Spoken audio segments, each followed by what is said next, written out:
You're watching Global Trade This Week with Pete Mento and Doug Draper. Right, let's get this started. Another edition of Global Trade This Week. My name is Doug Draper. I am one of your hosts, but this is a two-part show and two hosts. And it's a post-Thanksgiving show. And Pete, my other host, Mr. Pete Mento. Brother, how you doing? I'm doing good, buddy. I got to tell you, the carbs are still kind of in my system, I think, from last week. I think I've overdone it. And I have a cooking daughter, so she constantly sends me videos of what she wants to do with leftovers. I'm actually excited for one of them. I hate to admit this, but have you seen this trend of taking stuffing and putting it in a waffle iron? No, not at all. And then putting gravy on the waffle instead of Doug. It is truly gluttonous, and it's the most American thing I can possibly think of. Mm-hmm. So I'm shockingly looking forward to this. Yeah. Well, we had to split leftovers to multiple families, so we had enough for one second rounder, and that's it. So my leftover burnout did not happen this year, which was good. That is good, man. I'm a big fan of the Thanksgiving sandwich when you put the cranberry sauce, the mashed potatoes, the stuffing, and the turkey, and then get yourself a nice grill going. I didn't get one of those this year, but I'm okay with it because there was way too much eating that went on. I've not eaten a damn thing since yesterday morning, and I don't think I'm going to need to today. Wow. Hey, question for you, and then we'll jump into this thing. Have you ever heard of a condiment called Durkeys? Durkeys? I don't think so. What is it?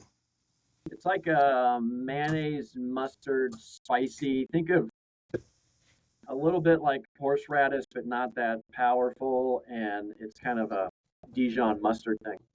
Sounds nice. Yeah, my dad used to eat it all the time, and now I can never find it. Right? It was one of those deals where my dad had it all the time, and not just for seasonal things. And I was trying to say, well, maybe I'd like that. It's in the blood, family blood, but I can't find it anywhere. So I'm sure it's a condiment on the top shelf at King Soopers that I never look at or reach for. So if anybody has ever heard of Durkeys or used it, I'd love to see your comments in the Doug, that there's like one guy in Topeka right now who's like, I know exactly where it is on the shelf. I've got you, Doug Draper. And he's gonna go buy like a small case of it and send it to you. Yeah, exactly. Somebody out there knows Durkeys. If you know where to find it, let me know. So. Heck yeah, man. I'm gonna look. I'm gonna see if they have it in Virginia for you. All right. That sounds good. All right. Well, this is not a show about condiments. This is a show about global trade. So let's get this party started. Yeah, buddy. So it's been 243 days since the tariffs went into place. And one of the big questions was, are people going to buy less crap? And, there's some questions about whether or not the numbers that we have are truly reflective of that because people front loaded so much. But even with the front loading, Doug, the numbers are coming out and it appears that India and China are in quite a decline with regards to their export volume. So manufacturing is down in both of those places in particular. I haven't looked at any other region, but we did look at those too. And it's having a pretty significant effect on employment, as well as just a financial effect. People that are backing behind on paying for their loans. What most people don't realize is a lot of these big manufacturers, they take loans out to cover payroll. They've got to wait 30, 60, 90, 120 days to get paid. So they take out loans. Well, now those loans are suffering. So people are going to alternative areas to get their loans to cover their payroll. That can't be good. And like it or not, folks, we are seeing a real serious blow to the global economy because of this decision. And it is, it's reminiscent of Smoot Hawley. The Smoot-Hawley Tariff Act that went into place in 1918, I believe. And when it did go into place, it caused a global ruckus because Americans weren't buying foreign products, which meant that foreign manufacturers and foreign employees didn't have money to buy goods from America themselves. That will be the next trick. Will the companies that rely on American exports for high-end manufacturing, certain inputs, is that going to become a problem for the rest of the world? And will that become a problem for us as our export numbers begin to reflect the import decline that we're beginning to see? So I'm watching this close, Doug, but my gut tells me that this is probably going to be something that we're going to have to deal with in the second, third quarter of next year when the news starts to come out in the stock market, when it starts to hit American exporters. Interesting. Yeah, the Smoot Hawley vibe, if you will, it's definitely there. It's a fun headline. I agree with you to some degree, but really there's two things here. It's not as linear, in my opinion, from when it was back in the 20s, right? Direct cause and effect. There's so many variables, and it truly is a global world that we live in. I know that's an obvious comment, right? But it's so intertwined. And then I think when we spoke about this, either the last show or the show before that, with China finding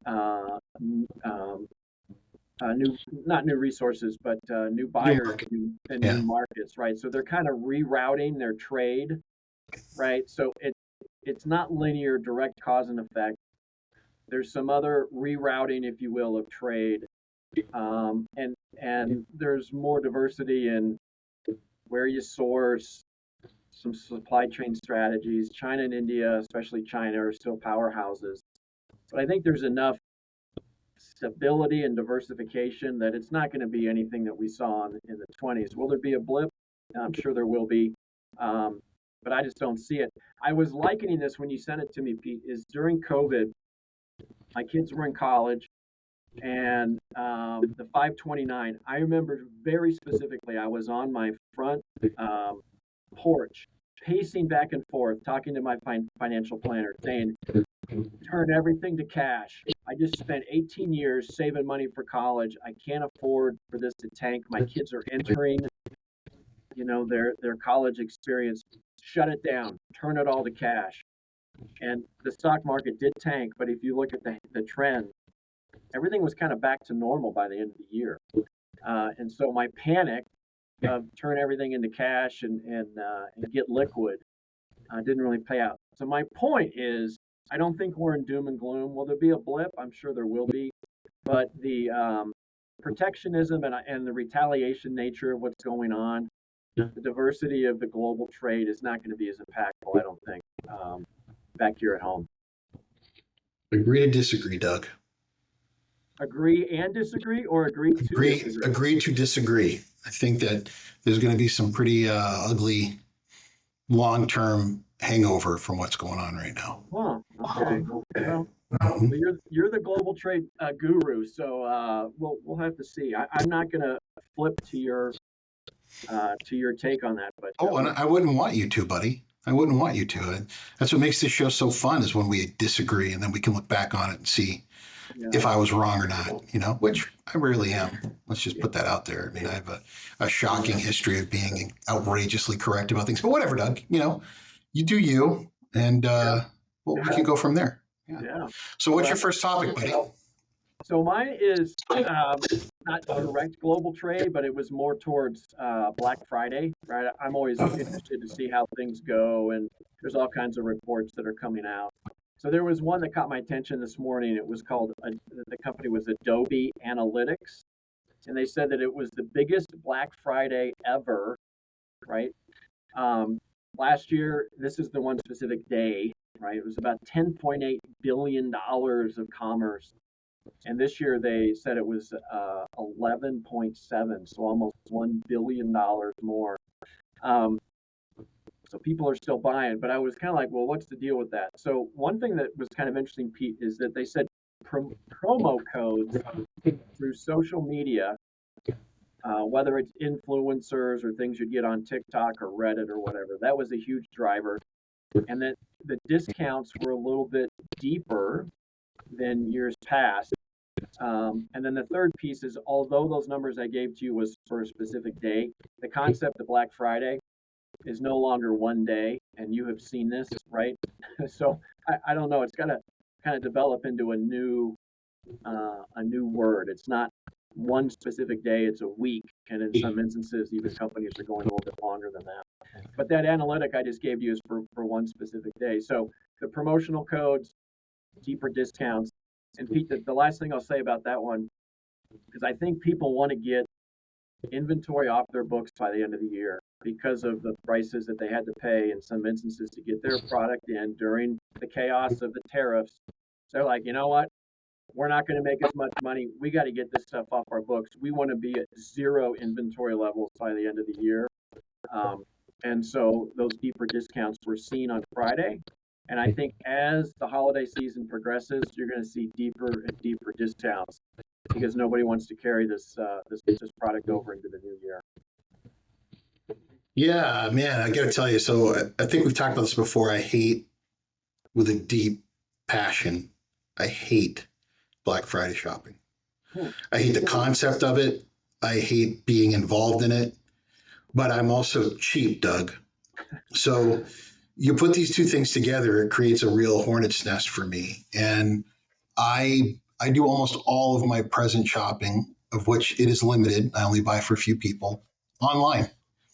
I do most of my shopping, period, now online. You know, starting on Good Friday, I was on Good Friday. Starting on Black Friday, I was on Amazon. And, you know, like you said, Black Friday turned into Black Friday weekend, which just rolls into Cyber Monday. So there's like this 4-day period of just online silliness. And I was looking for deals. So there were things that I bought just because I know people wanted them and I wanted to surprise them at Christmas and get it for them. But then there were things that I had no intention of picking up, but the deal was just too good. So although I bought mostly presents for everyone, I did buy myself an air purifier. I'm an allergy sufferer.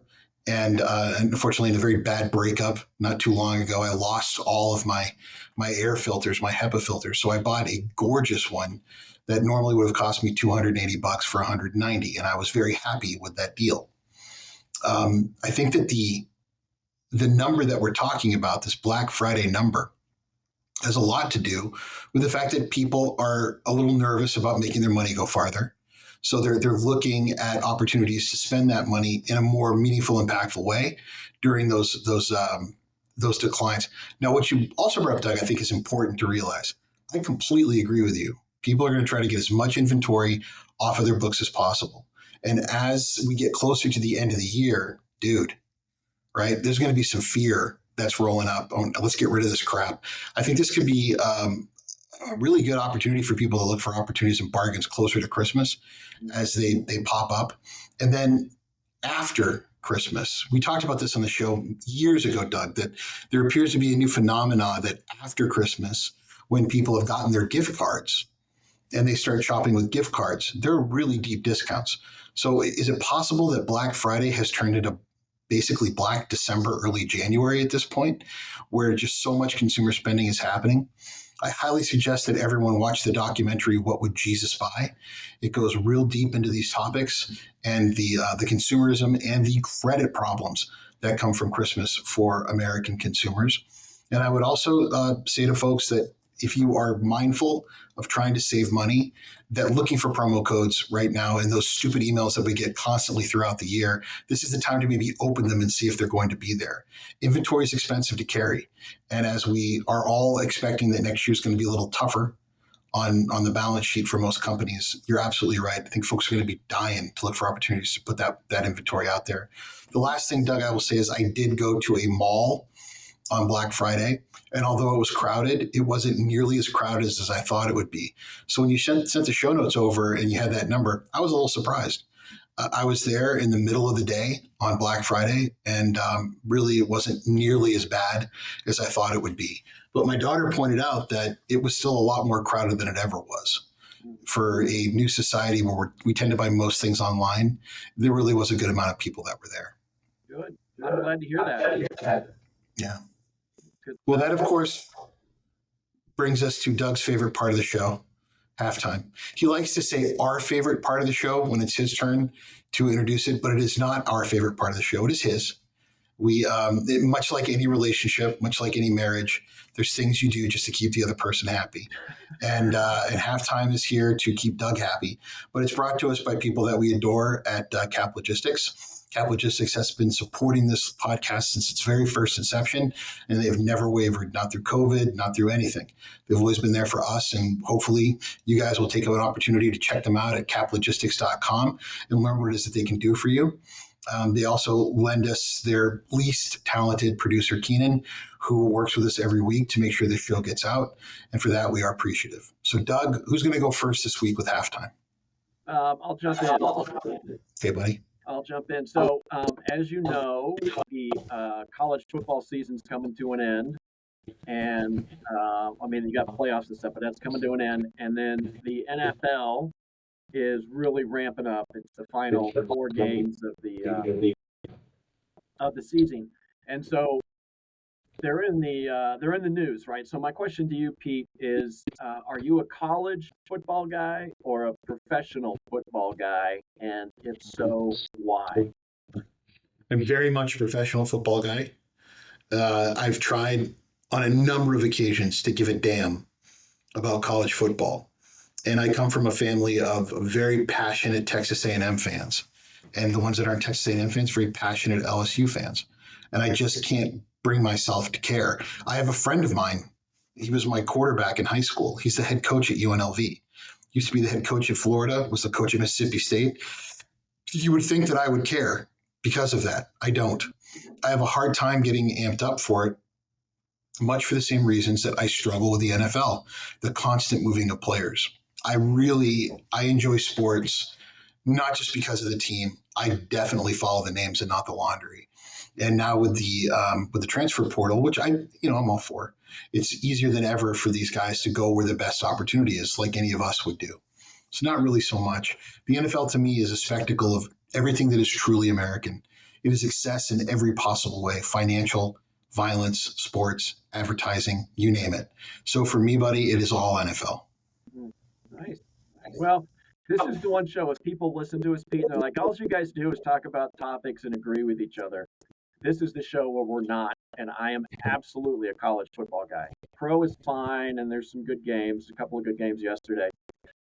But I am a college football guy through and through, right? I mean, you think, and here's the reasons. Number one, so much tradition around college football, because that sport has been going on for centuries, right? And so the tradition and the passion that you have for your school, if you did go to college, the name, it's perfect that you said that, because I don't follow the names, I follow the school. So it is the laundry, so to speak, of what you had just indicated. So there's pageantry and like ritual, if that's the right word, just the tradition and things that come with it, that you have a spirit towards a school, not an individual, is pretty impactful. And then the whole concept of the underdog, any given Sunday in the professional world, anybody can beat everybody.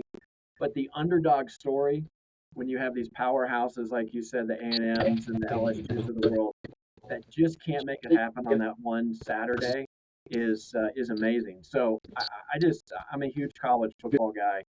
Pro is okay. I'll watch it. I enjoy football, but college, without a question, to me is the better sport. So, Doug, here's a big difference, right? You went to a big name state university that has awesome athletics, right? You went to Kansas. Yeah. And they are perennial basketball all-stars.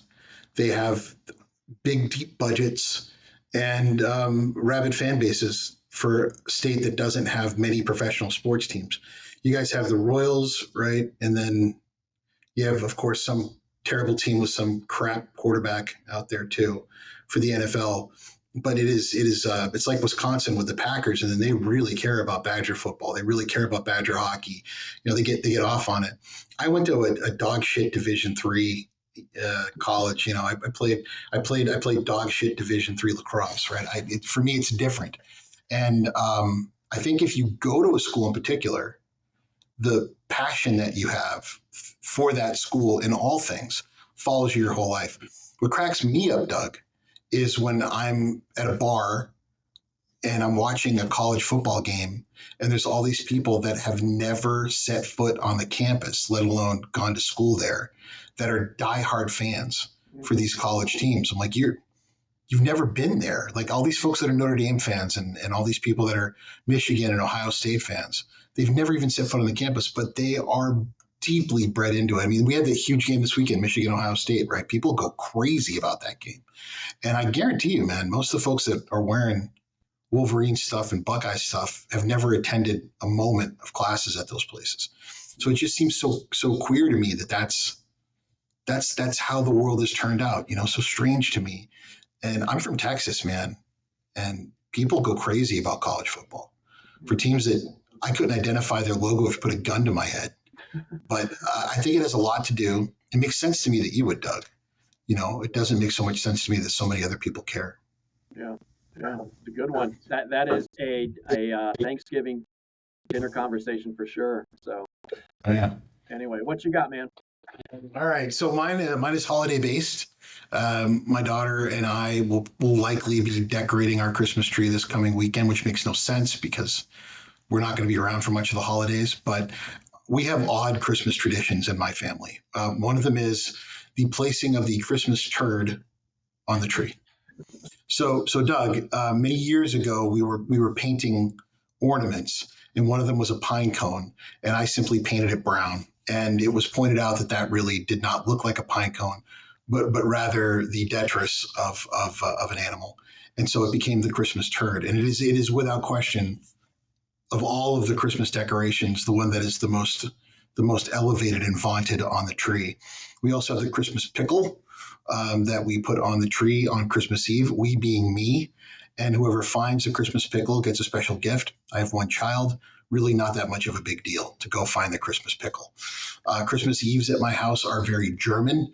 Lots of German food, lots of German sweets, German beer, German sausages. Christmas Day is very British. We do the crackers where you crack those open. I'd like to have beef Wellington if I can find it. But the traditions for me pretty much stop there. I did Christmas cards for the first time in forever this year. I hadn't done those in a very long time. But we don't really have too many odd Christmas traditions. And I have friends of mine that have wild ones. I mean, wild ones. Like they buy each other hats and you have to wear, it's like a secret Santa. And whatever hat you get, you have to wear it during the entire opening. And there have been one guy went out one year, one guy's brother, and he bought a mascot hat for Wally the Green Monster for the Red Sox. And this guy had to wear it as they were opening up all the presents. There is a Christmas tradition in another friend's family where you get to slap one of your siblings. That's the one time all year that you get to slap your sibling. And now they're in their 40s and 50s, and they still do it every Christmas. So, Doug, are there any strange holiday traditions that you have in your family? Not really. The only one would be taking the Christmas tree down on Christmas. So maybe that's a little unique. And my next door neighbor, so when I lived in Denver, we lived in this redevelopment master plan community where houses were very, very close to each other, kind of like inner cities. And so my next door neighbor, he said it was like a Clark Griswold moment where, because we put the tree up the weekend of Thanksgiving, right? And we always get a real tree. And a month later, the needles are falling off. It's a fire hazard, and oftentimes we would go up to the mountains, literally between Thanksgiving and New Year's, or excuse me, Christmas and New Year's. And so we would tear the tree down and pack everything up, and I would literally take it out of our house, drag it across the yard, throw it in the alley to get recycled. And my neighbor would be like, "There's nothing that I enjoy more than having a cup of coffee before the kids get up to unwrap their presents." And Draper's there ripping his tree out of his back door and chucking it in the alley. So that I really appreciate that. Yeah, that would probably be it. But other than that, we're pretty traditional. That last thing, because I know people don't listen to this show for the halftime, but we have family ornaments on all the trips that we go on. We made a point, and so the cool thing is, as we're trimming the tree, we would say, "Remember when." Right? We'd pull out an ornament from a visit to Santa Fe, New Mexico, or Cancun, or whatever activity, Moab, Utah. And we would just bring back the memories to talk about that time as a family. So that's not weird. That's pretty traditional. But those are the two things I remember. The memories from the Christmas ornaments and calling it a day and getting this damn tree out on Christmas Day. I love them both, Doug. I love them both. Yeah, I'm looking forward to. Are you going to rip the tree down this year too, or because you live there in the mountains, are you going to keep it up? No, well, this year we now that we don't live, our kids don't live with us anymore. It's a fake plastic tree that's about 3 feet tall. So we've pivoted away from those traditions. Yeah, I'm spending Christmas all by my lonesome this year, and it's being done on purpose. My daughter will be with her mother in Rhode Island, and I will be in New Orleans. And I am very much looking forward to having a nice New Orleans Christmas, being left the hell alone, having a very expensive meal that I'm not going to have to pay for, which is another story for another time, and really just not having to deal with family and friends. I'm very excited, Doug. That's that right there is a little it's a different take on the holidays for sure. Oh yeah. Oh, if I would do it up at Grinch Mountain every year, I would steal all the presents and just do it up in Grinch Mountain. Yeah. The Christmas drives me crazy with all the consumerism and the fewer and fewer people in church. But that's another conversation for another halftime. So we want to thank our friends at Cap Logistics for, as always, supporting us. And with that, I guess we'll get to the next topic, which is me. Doug, this topic was picked just to make you angry. I'm being serious. Like, I had another topic that I was going to do that was about currency, but I said no. Let's wind up Doug a little bit. So the good people at Amazon are putting out reports now, and they're not the only ones, that they have been able to cost effectively deliver goods with drones, Doug. They're doing a hell of a job with it. So the drone is sent to where it needs to go using artificial intelligence. Many of them are monitored at one time by a single drone pilot to make sure everything goes fine. And they're being used mostly for hand-delivered expensive items that are then a photograph is taken of the person who accepts it. And guess what, bud? It's going really well. So they're saying that this particular delivery method is going to be used for expensive, highly pilferable items, where they will send it to someone who then they can get a picture of them receiving it, possibly have a QR code that a photograph is taken to release the product. Doug, it's happening. Whether you like it or not, Doug, it's happening. The drones are coming. How do you feel about that, Doug? Oh, man. I still think drone deliveries are, stupid. I can't even. You think they're stupid? They're stupid. I'm just going to go on. Hey, if God, I could go so many different ways with this. So specific to your topic, right? When you sent this to me in the notes, all I could think of is theft of the drone itself, destruction of the drone itself, hacking the drone to take over it, and then weather delays. Like, we can't really make a drone delivery because there's cloud cover or there's a storm or whatever there may be. So, so those are things that come to my mind, right? And then the package must be 5 pounds or less. And then I did a little research after you shot this over, is that the delivery spot has to be clear of obstacles, plants, can't be any taller than 5 feet tall, and there needs to be a 10-foot open space to make the delivery. Okay, that means no major cities are getting drone deliveries. And it's just, I don't know, man. Oh, and then they all have to be within a certain distance of a Amazon DC. So, if you want to drop something in Waco, Texas, I guess that would work, right? But here's the deal. What's going to happen multiple times is there's going to be people sitting on their porch, and all you're going to hear is, "Hey, y'all, watch this." And then they're going to blow the shit out of that drone in midair, and they're going to go find whatever they just exploded and go from there. So, I don't know, man. I mean, people will still dabble. Maybe there's a little bit of it, but as far as like drones taking over the world to take away a human making a delivery, I don't think it's ever going to happen. I'm not even saying it's 5 years out. I just don't think that America and the world is ready for drone deliveries.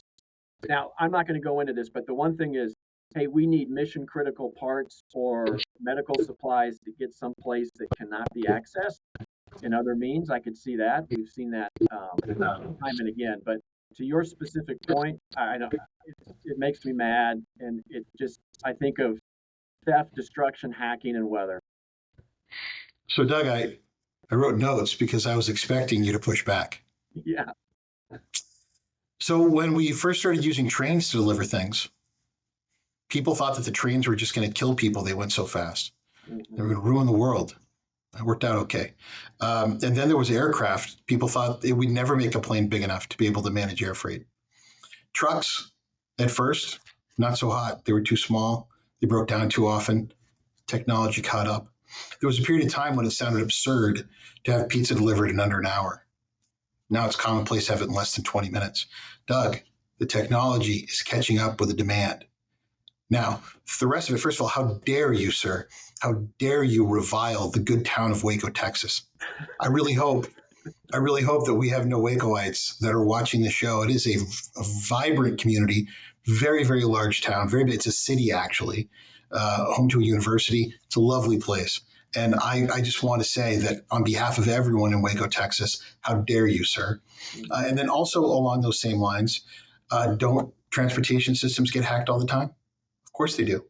Don't trucks break down all the time? Of course they do. Aren't trucks hijacked all the time? Of course they are. Buddy, don't even get me started on porch pirates.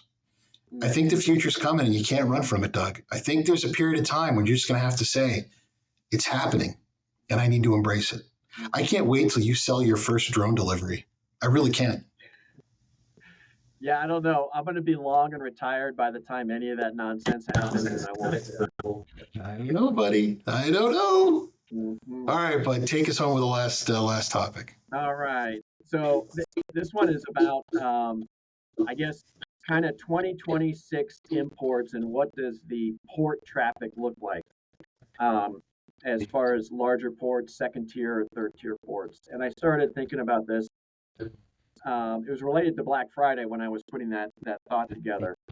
And here's the gist of it, Pete, is the large will dominate and the second and third tier ports are going to suffer. The second and third tier ports had a renaissance, if you will, right during COVID, right? Everything was so congested and packed and they needed some alternatives. So the Savannahs of the world and those type of ports really became popular. Well, with the fact that there is increased capacity coming out, I spoke about that on a couple of shows where there's so much inventory of vessels and actual containers themselves. They're going to be released in 26. There's going to be blank sailings. There's going to be reroutes to maximize payload, all the things that we spoke about. And there's going to be rates that are incredibly inexpensive, cheap rates, if you will. Mm-hmm. So 2026 is going to be good for the big boys because if you want to go to a port in Savannah because your DC's closed, you're going to have a hell of a time to get the ocean container just to LA. Forget about Savannah. The cost of inventory is going to continue to remain high because of the uncertainty of tariffs. So my point is that the big boys, the big ports, the major gateways are going to see the benefit of 2026. Now, are they going to be explosive in growth? I don't think so. But the ones that are going to suffer, in my opinion, are the second and third tier type of ports. And then the bottom line, Pete, just human intuition, and I'll end with this, is that when there's chaos, which we've experienced in the last 200 and some odd days that you just made mention, and there's a crazy ride, just like in an amusement park. After it's over, you need some calm, some stability, some comfort. People pull back, and pulling back is a safe, secure port like LA that has the infrastructure, that has capacity, that can move their goods through as fast as possible. So I think 2026 imports, Pete, I just thought of this right now, is going to be the meatloaf and mashed potatoes of 2026. I don't disagree, Doug. I think for a couple of reasons. One, folks are still worried about these pending port fees and whether or not the president's going to pull a nutty and put them back in place. Mm-hmm. So you move a lot of cargo at the same time in a very large ship. A lot of these smaller ports can't handle that. The second reason has to do with specialization. A lot of the ports that we're talking about, these smaller ones, are leaning towards specialization. Refrigerated cargo, ro-ro vessels, break bulk. So in doing so, it's going to change where they sit with the ports as far as the size of the consumption. During COVID, you had Jacksonville suddenly explode, Savannah suddenly explode, and it was great. But the need for that really came, like you said, it was mother necessity. I don't think anyone thinks next year is going to have the kind of volumes that we've normally had. And it's going to be tougher on these smaller ports. So as they double down on specialization, and as the carriers begin to double down on all these terrible things you mentioned, like blank sailings, and then changing the strings, I absolutely agree with you. I think it's going to be a tough year for those particular ports. We'll see if we're wrong or not, but every indication is it's going to be a rough one. So another great year for New York, New Jersey, another great year for LA, another great year for Houston. We know the ports. Seattle, they're going to have another great year. But my poor Boston port, I'm worried about them. Certainly Jacksonville. And, let's be honest, Baltimore and Norfolk, which we're doing great. But we'll see if that remains the case moving forward. Yeah. Well, 75% disagreement, 25% agreement on this show. No, it's 75% Pete's right, 25%. But, that's for another time. As always, we thank all of you for joining us, for listening, for sharing the podcast, for subscribing. We ask you to continue to do so. Please do subscribe to the show. And as we always say every week, if it's happening in global trade, Doug and I will be talking about it on Global Trade this week. Thanks, buddy. I'll see you next week. Excellent. All right. See you, Pete. See you.